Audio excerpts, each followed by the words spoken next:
stage! Kenny!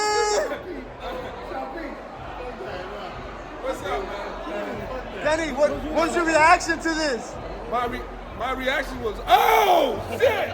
Oh, Griffin shit. gets dropped the last round of the fight.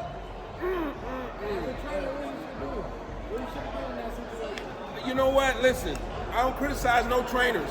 A trainer can only say what he can say in 60 seconds. The fighter got to do the rest for the three minutes that he's out there. But what I saw from this kid throughout their fight was a lack of confidence. And when he finally decided to step up in the middle rounds of this fight, he did catch the guy and he hurt the guy a little bit. But because of that lack of confidence leading into that point, he was behind. And his reasoning for that lack of confidence was because he was getting tagged really hard and it caught up to him. He got him really good at the end of the deal. You think Griffin underestimated Julian coming into this fight? I'm not gonna say that he underestimated him. Let's be for real about what you're looking at here. You're looking, if you go and you go look at this, I just looked at his box rack, man. Be for real. Look at the box rack. He fighting guys that are 2-31, right? This is no shade on anybody, not being disrespectful, mean, or anything. You cannot get to certain levels with that type of competition and get to that high level and say, okay, I'm ready for this high level or a higher level.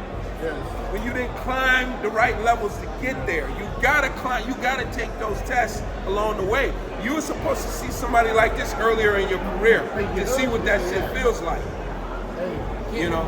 Kenny, not knocking nobody record, but we see Canelo just kill Crawford. He only fought one elite fighter. What's your thoughts on that and who you got in that Canelo? Well, you know, that's total bullshit. That's total bullshit. See, because here's another thing where that's concerned.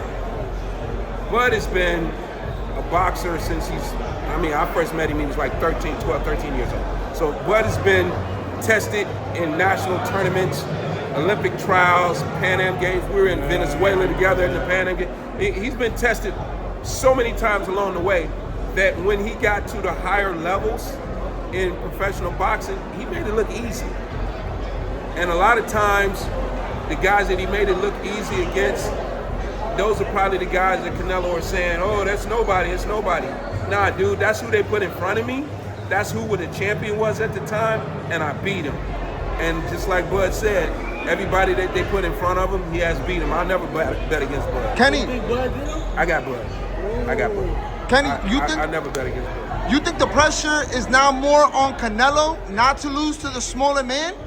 And as far as the push in the second press conference, how realistic do you think that was? I don't think either one of these guys feel pressure. These are the guys that are built for pressure. So, you know, Canelo stepped up against Floyd when he was, 21, 22 years old. He was a kid. Nah, there's no pressure for Canelo, right? And as far as Bud, he cool as the other side of the pillow, man. You know, he just, no, I know that personally. I know that personally. This dude is, you know, he's ice cold. Ain't nothing but, you know, ice cold running through his veins. And so there's no pressure. And then on the other side of it, as far as, you know,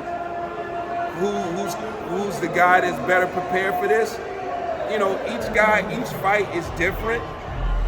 Neither one of them has fought anyone like the other. This is the first time for either. So there's going to be a little fill out going on. And then I also expect that Canelo thinks, as he should, as if I was training Canelo, I should as well. I would feel the same way. He's got a size advantage, right?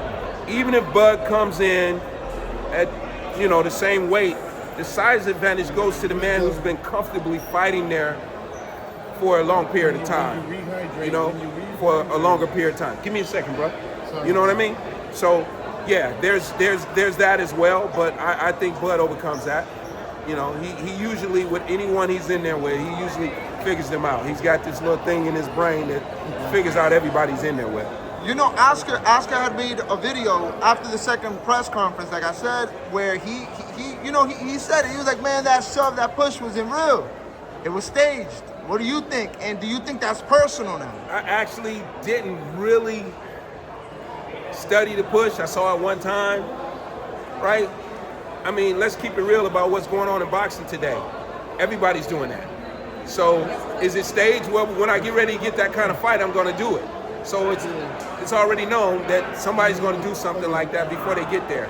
So is it staged, or do they know when they get to that level they should be pushing? That's what we do now. That's what happens now in these kind of face-offs and things to build up the fight. So